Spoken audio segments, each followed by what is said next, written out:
تو ہم نے اپنے ویزے کو بڑھا لیا. جو لوگ گئے انہیں معلوم ہے کہ ہم رکتے سیدہ زینب میں ہیں, جناب سکینہ کے مرقد مطہر دمشق میں ہے. نماز صبح کے بعد عالی شان روضہ, بہت بڑا ہال, 10,000 کا مجمع تھا جو سب ایرانی تھے اور ایرانی زبان میں فارسی میں مجلس ہو رہی تھی. نماز صبح کے بعد مجلس شروع ہو گئی. 12:30 بجے کی جماعت تھی. 12:30 بجے کی 15 منٹ 10 منٹ سارے ذاکرین صرف مصائب پڑھتے تھے, اور وہی مصائب جو ہمارے یہاں سنائے جاتے کہ 11 محرم کو سکینہ چلی تماچے کھاتی ہوئی, التش التش کی صدائیں, اور پیاسی دمشق میں شہید ہو گئی اور یہ زندان میں دفن ہے.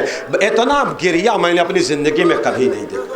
کون بدنصیب تھا جو نہ روتا. شہادت کی تاریخ سامنے, قید خانہ, بی بی کی قبر, شہزادی کے مسائل, لگ رہا تھا کہ شام کے در و دیوار رو رہے ہیں. میری ماں بہنیں خاص طور سے اس مسائل کو سنیں, جن کے اولاد ہے وہ خاص طور سے سنیں. ایک بڑا سا میز ممبر کے بغل میں تھا جس پہ پانی اور ڈائری رکھی ہوئی تھی. بس 12:15 بجے تقریر ختم ہوئی تو میں نے سوچا کہ اب یہ آخری مجلس ہے, 12:30 کی نماز ہے, ہم چلیں. مگر اتنے میں دوسرا خطیب کھڑا ہو گیا تو میں نے سوچا 10 منٹ یہ بھی پڑھے گا, سن لیں. وہیں سے کھڑے ہو کے سننے لگے. اس نے مسائل شروع کیا. ایک چیخ تھی. اتنے میں مسائل پڑھتے پڑھتے کہتا کوئی مومنہ کے پاس اگر 4 سال کی بچی ہو تو نام سکینہ پہ ہمیں دے دے. میں سوچنے لگا یہ کیا کہہ رہا, ہمارے ہندوستان میں کبھی ایسا نہیں ہوا. میں چوک کے دیکھنے لگا. اتنے میں ہاتھوں پہ ایرانی پھول جیسی بچی ممبر کے پاس آ گئی. اس نے میز پر اس بچی کو کھڑا کیا, میز پہ کھڑا کیا, اور پوری طاقت سے کہا نوجوانوں ذرا اس بچی کو دیکھو, میری ماں بہنوں دیکھو, میرے بزرگوں اس بچی کو دیکھو. اگر میں ایک تماچا مار دوں, ابھی ایک تماچا مار دوں تو اس کے رخسار سے خون نکل آئیں گے. اس نے 21 کتاب کے حوالے سے پڑھا کہ شمر کے ہاتھ میں حبشیوں جیسی طاقت تھی. سکینہ کو ایک تماچے نہیں, کربلا سے کوفہ, کوفہ سے شام, تماچوں پہ تماچے, تماچوں پہ تماچے.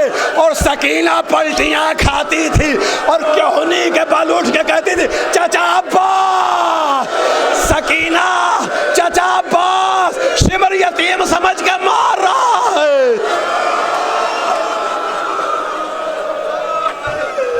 اجرکم اللہ, اجرکم اللہ.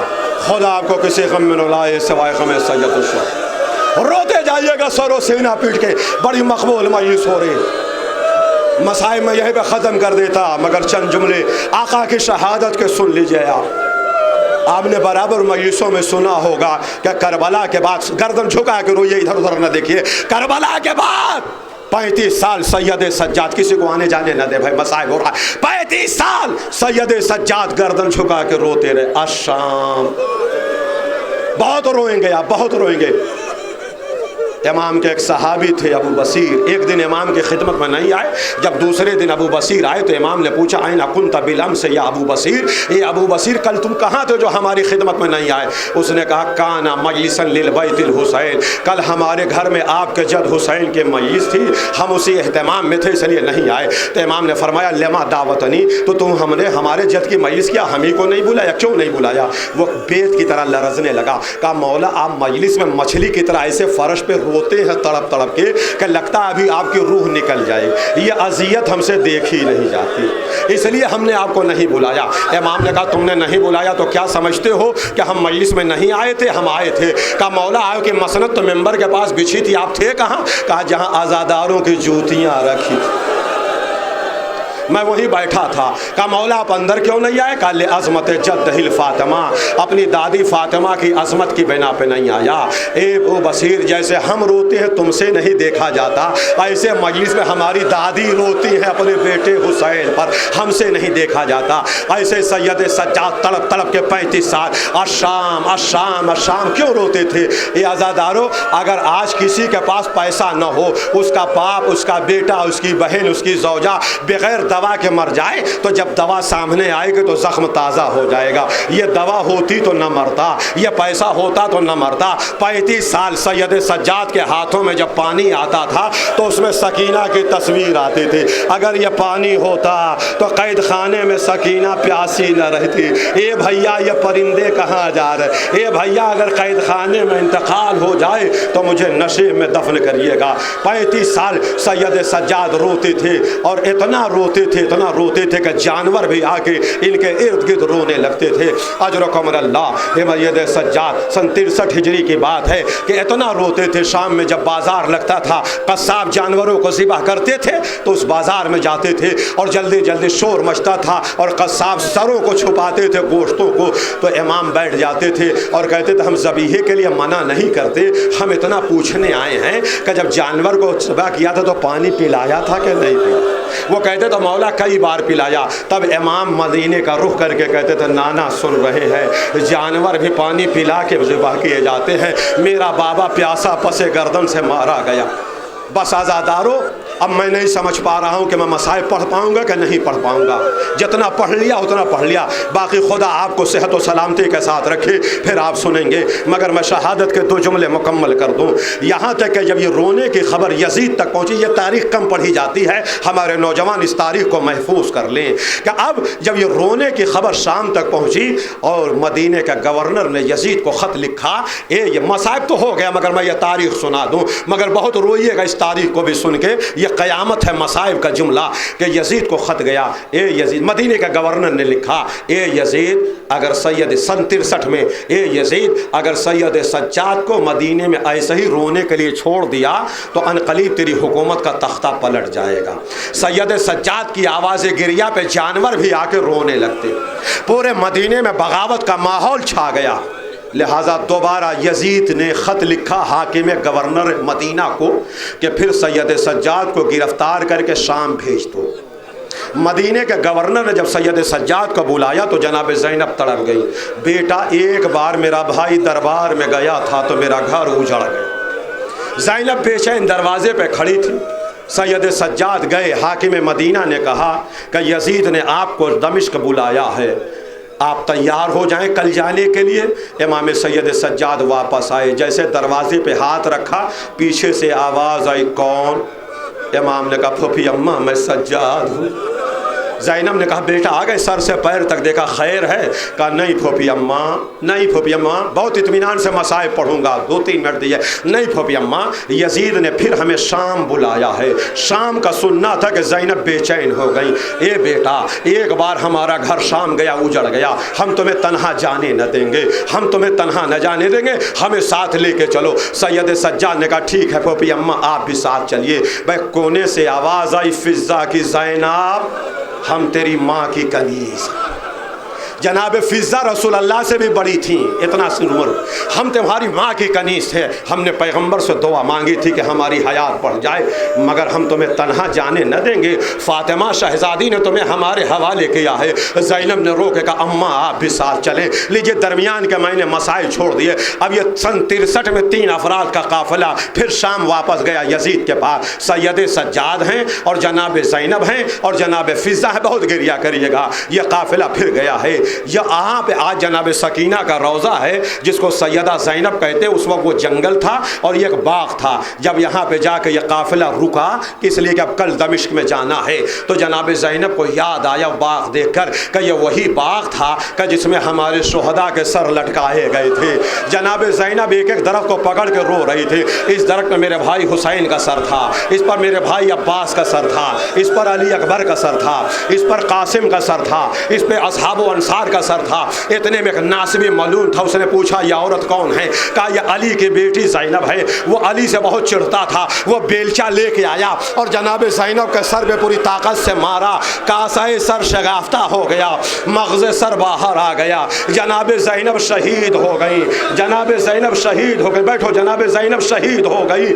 بیکمتہ سید سجاد تڑپ کے رونے لگے، جناب زینب تڑپ کے رونے لگی، سید سجاد تڑپ کے رونے لگے۔ ارے پھوپھی اماں، ارے پھوپھی اماں، آپ نے عالم غربت میں سجاد کو تنہا چھوڑ دیا، آپ نے تو کہا تھا ہم یزید کے دربار تک چلیں گے۔ فضہ رونے لگے، تڑپنے لگے، سارے لوگ رو کے گریہ کر رہے تھے۔ یہاں تک کہ جب یہ خبر یزید کو پہنچی، بہت مصائب ہے قیامت کا جو میں پڑھنے جا رہا ہوں، ابھی ٹھہرے 2 منٹ کے بعد آپ زیارت کریے گا۔ اب جب یہ خبر یزید کو پہنچی تو اس ملعون نے یہ کہا کہ وہیں پر تجہیز و تکفین کر دیں اور سید سجاد سے یہ کہا کہ پھر وہیں سے واپس مدینے چلے جائیے۔ اب آپ کو دمشق میں آنے کی ضرورت نہیں ہے. میری طرف دیکھیں مصائب ختم کر رہا ہوں. سید سجاد رو چکے, 3 دن تک ماتم کیا. جب یزید کا پیغام آیا کہ وہیں سے واپس مدینے چلے جائیں, تو فضا ہیں جو اپنے بالوں سے زمین کو صاف کر رہی تھی. ہائے میری شہزادی جنگل میں وفات پا گئی, ہائے میری شہزادی جنگل میں شہید ہو گئی. ارے فاطمہ نے میرے حوالے کیا تھا, میری گود کی پالی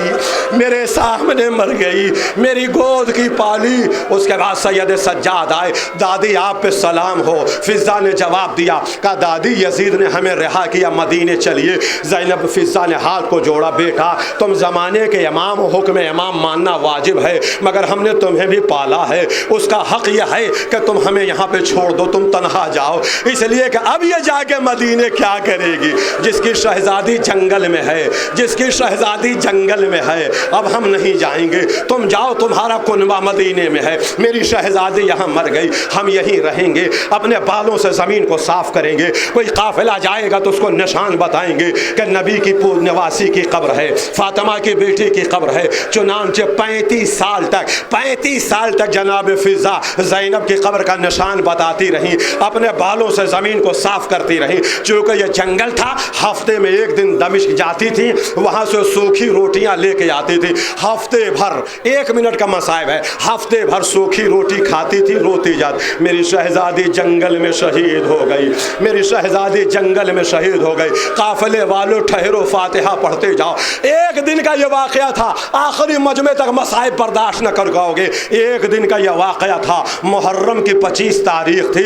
فضا روٹیاں خریدنے کے لیے دمشق میں جب آئیں تو کیا دیکھا, سارے گھروں پہ سیاہ جھنڈیاں لگی ہیں, سارے شامی سیاہ کپڑے پہنے ہیں, شام میں سوگ منایا جا رہا ہے. فضا نے پوچھا, شامیوں کس کا سوگ منایا جا رہا, کیا ہوا؟ لوگوں نے, شامیوں نے کہا, کیا تم جنگل سے آئی ہو کیا؟ کہا ہاں ہم جنگل سے آئے ہیں. کہا تبھی تو تمہیں پتہ نہیں ہے. کہا کیا ہوا, جلدی بتاؤ, میرا دل بیٹھا جا رہا. کہا مدینے میں سید سجاد کو زہر سے شہید کر دیا, مدینے میں سجاد کو مارا گیا. فضا کے ہاتھ سے روٹیاں چھوڑ گئی, دستے دعا بلند کیا, پروردگار اس ضعیفہ کا کتنا امتحان لے گا. پیغمبر کے دندان مبارک دیکھے, علی کے سر پہ ضربت دیکھی, فاطمہ کا شکستہ پہلو دیکھا, حسن کے ککڑے دیکھے, حسین کو ذبح ہوتے دیکھا, اپنی گود کی پلی زینب کو مرتے دیکھا. ارے میرے گود کا پالا سجاد بھی مدینے میں مارا گیا, اب مجھے جینے کی تمنا نہیں ہے. قفس عنصری سے روح پرواز کر گئی. فضا زمین پر لیٹ گئی,